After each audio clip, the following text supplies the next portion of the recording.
The Macon County High School Marching Band is close to 75 members strong, but a recent accident had as many as 24 band members wondering if they would even get to perform at halftime of any of the Tigers' football games this season.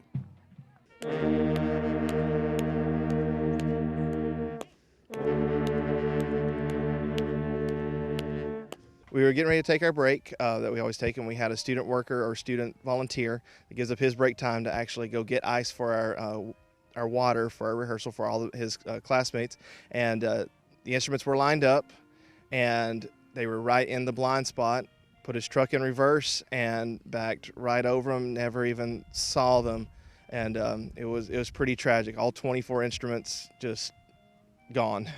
And when that happened, what did he do? After that had happened, what did he do? Immediately came to me, owned up to it immediately. We came out here, we kind of looked and assessed the damage, and he's pretty devastated at what happened. And what was the overall reaction from the band members who had instruments pretty much, I don't know, destroyed is the right word, but damaged for sure?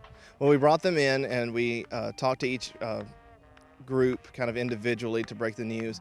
And very early in the process, one of the students, the first thing they said was, "My instrument can be replaced, but I'm worried about my friend. I want to make sure that he's okay." And that was really cool to hear that come from a student, not something that I had to point out. And so that was just really cool to hear and see as a teacher. So now you have 24 instruments that you need replaced in a hurry, and so what do you do at this point? Well, at this point, Westmoreland High School jumped right in and loaned us about half the instruments that we needed.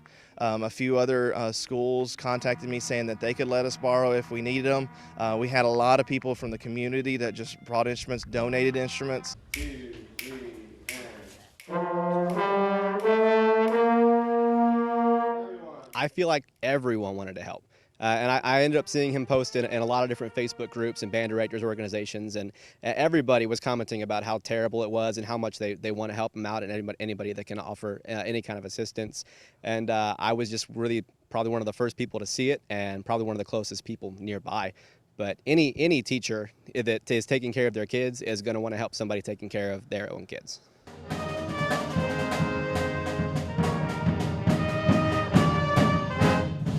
We know there's a rivalry between Macon County High School and Westmoreland High School as far as football, basketball, other sports, but is it kind of ironic that one school now is helping the other? I think some people could see it that way, especially if you're super involved in those rivalries. But what I always tell the kids when we play any one of the teams is that the football teams, they can be rivals and the fans can be rivals, but when it really comes down to it, the bands, we're all there to support our schools, and we're not really fighting each other. We're just there to make it a better experience, and we're taking care of their kids just like I hope they would take care of ours in case we had that kind of problem. It didn't surprise me. They've got a great director over there. He immediately reached out to me and said, "Hey, I can do about half of that." And I went there that night and picked up those instruments. Band kids are band kids. Doesn't matter if we're teaching band kids or, I still call myself a band kid even now as the teacher. And, we take care of each other. We may be rivals kind of at halftime a little bit, but, any other time, if you're a band kid, you're a band kid. Doesn't matter what school you go to. And so what's the latest for you guys now? Are you still using those instruments that have been loaned? We've actually got a lot of those either returned or a lot of them were actually donated, so we've kind of put them in our storage for now.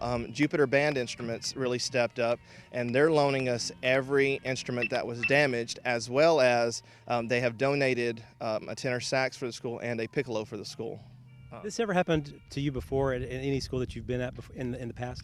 I've never heard of this. Every director I've talked to has just said, "Man, this is a story to tell," and it's been a lot of positive reactions. We've had people contacting us from all over, especially through social media. It's been a very positive thing for us, and the kids are loving these Jupiter instruments that they're playing on now. I feel like we've really grown closer and become better. Even though this is a pretty tragic thing that has happened, I feel like we get better each day with this. Kind of a blessing in disguise, would you say? Oh, definitely a blessing in disguise. So, with help from many others, the MCHS Tiger Band continues to play on. without missing a beat. Reporting in Lafayette, Barry Hyatt, NCTV.